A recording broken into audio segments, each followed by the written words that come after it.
Morning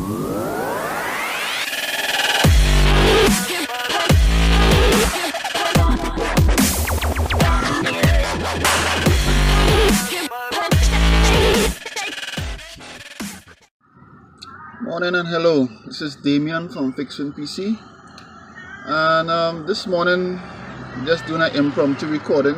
It will be a pre-recording for a video of a HDMI extension I did for a client of mine. He has a shop at his residence and he wanted to view his cameras when he was in his bedroom.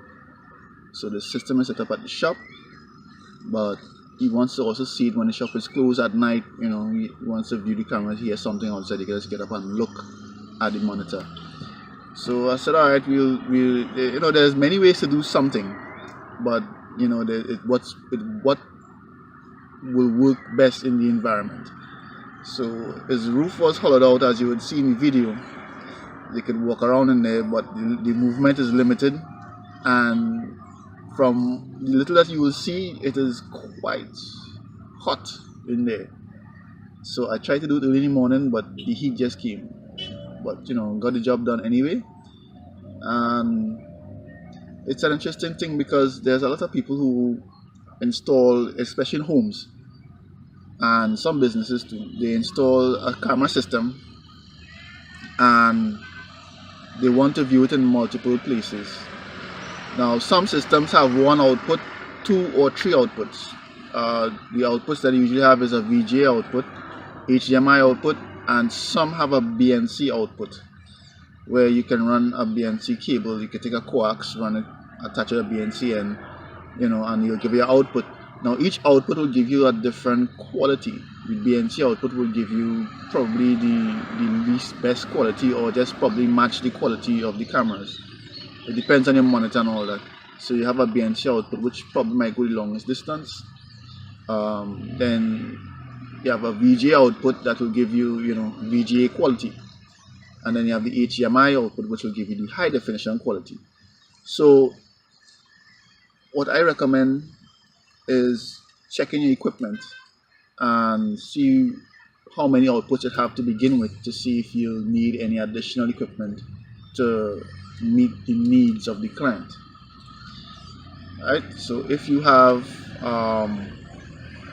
like say you just have a VGA output, you might want to look into a VGA splitter, or well, yeah, at simplest a VGA splitter, where you could just take one VGA in, send out 4 signals. You could go up to 4 monitors, or you know, whatever one you need. But you know, if you want to get the best, highest quality, you would want to get a HDMI. Well, if your system has an HDMI output, it would be best you just run that output into a HDMI splitter. Same thing, 1 in 4 out, 1 in 5 out, or however the splitter works. It could be 2 out. Depends on how many cameras. How many monitors you need. And also choosing a monitor, you know, you would want to choose one that is of how to put it, of a good resolution, where the images you will be watching would be of a higher quality. In other words, you don't want to get one of those long time Zeniths, you know, those CRT monitors to watch a high def system. You just wouldn't get the experience, the quality of the images coming back to you that the device is trying to put out.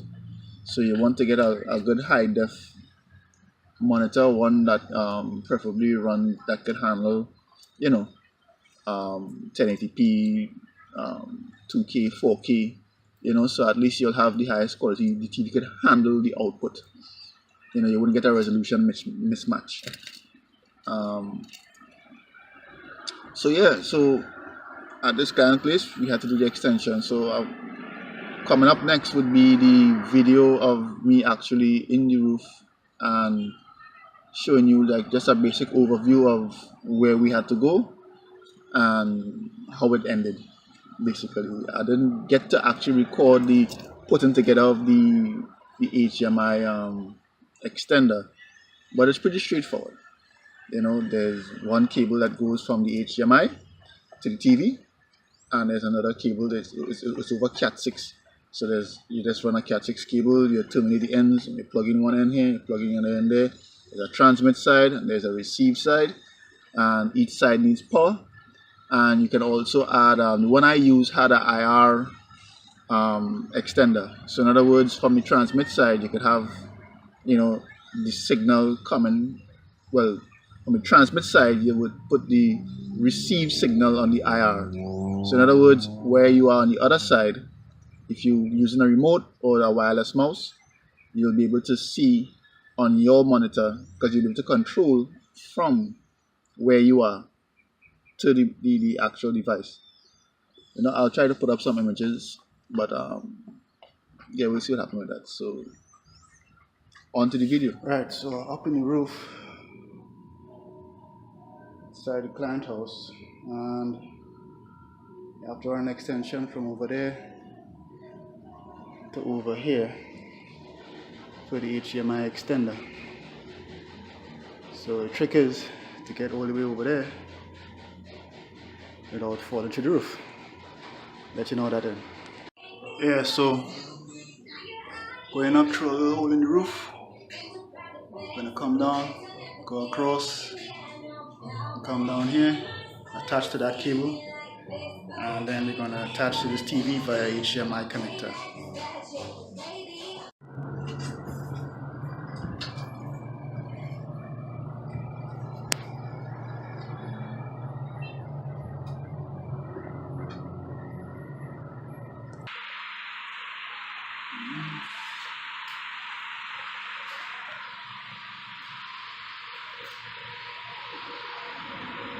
Yeah, so now that you have watched the video with me having to run that cable through the roof, I mean, you didn't actually see me running the cable through.